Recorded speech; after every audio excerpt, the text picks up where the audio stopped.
Masyarakat China skeptis dengan meningkatnya pariwisata domestik. Wisatawan yang masuk ke Beijing dan Shanghai turun sekitar 90%.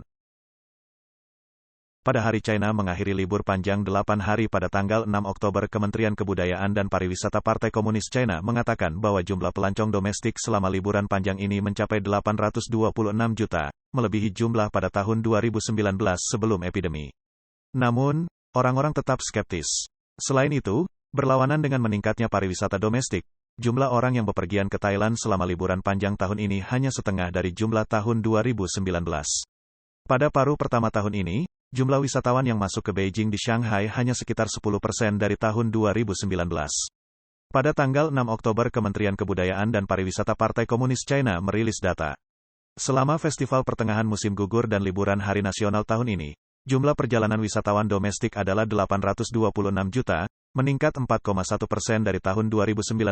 Pendapatan pariwisata domestik adalah 753,43 miliar yuan, sekitar 103.238 miliar dolar Amerika Serikat, meningkat 1,5% dibandingkan dengan tahun 2019. Namun, publik menyatakan keraguannya terhadap angka-angka resmi ini. Situasi yang sebenarnya Sancing, nama samaran, pemilik sebuah restoran makanan laut di Weihai, Provinsi Shandong, baru-baru ini mengatakan bahwa ada beberapa orang yang datang ke tempat wisata Pulau Liugong, tetapi tidak sebanyak sebelum pandemi dan jumlah pelanggan yang datang ke restoran untuk makan tidak lebih banyak dari biasanya. Dia juga mengatakan bahwa untuk merangsang pariwisata, Provinsi Shandong telah membebaskan tiket bus untuk mereka yang berusia di atas 60 tahun dan tempat wisata juga setengah harga atau gratis.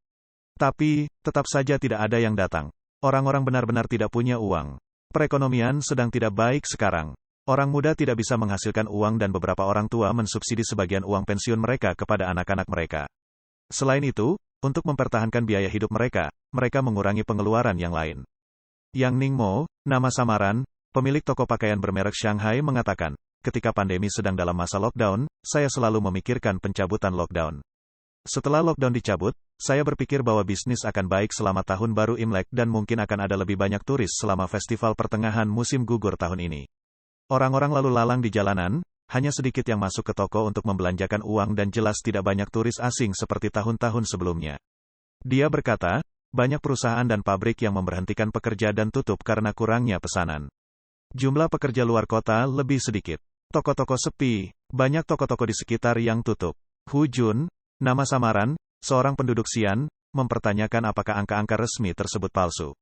Dia mengatakan bahwa orang-orang di banyak daerah mengeluh bahwa tidak ada orang yang pergi ke tempat-tempat wisata lokal yang populer, tetapi para pejabat mengatakan bahwa jumlah wisatawan telah meningkat secara signifikan.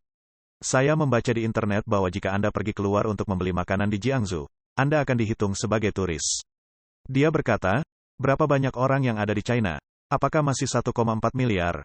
Beberapa media asing melaporkan bahwa 400 juta orang meninggal dalam 3 tahun epidemi. Lebih dari 800 juta orang bepergian. Apakah semua petani bepergian? Keraguan tentang angka pendapatan bahkan lebih besar lagi. Banyak orang tidak punya uang untuk melakukan perjalanan dan bepergian dengan anggaran terbatas. Pergi makan di dekat rumah dan mengambil foto dianggap sebagai perjalanan. Banyak pemilik toko di grup WeChat kami yang mengeluh tentang kurangnya bisnis. Setelah liburan, akan ada sekelompok toko yang tutup. Make sure to like and subscribe to see more interesting topics from China Truths, and thank you for tuning in.